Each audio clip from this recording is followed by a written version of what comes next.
کتاب احمد ایاز. یہ کتاب مشہور مورخ جناب سید رئیس احمد جعفری کی تحریر کردہ ہے.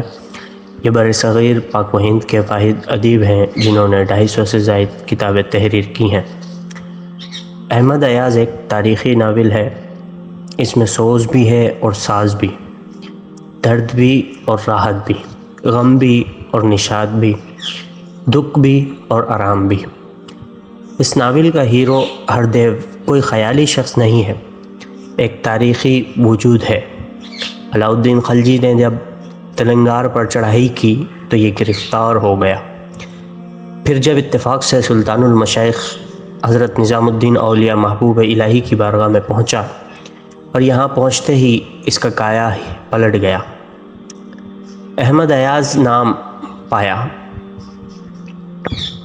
اور محمد تغلق جیسے باجرت شہنشاہ اعظم کا وزیر اعظم بن گیا اور داماد بھی.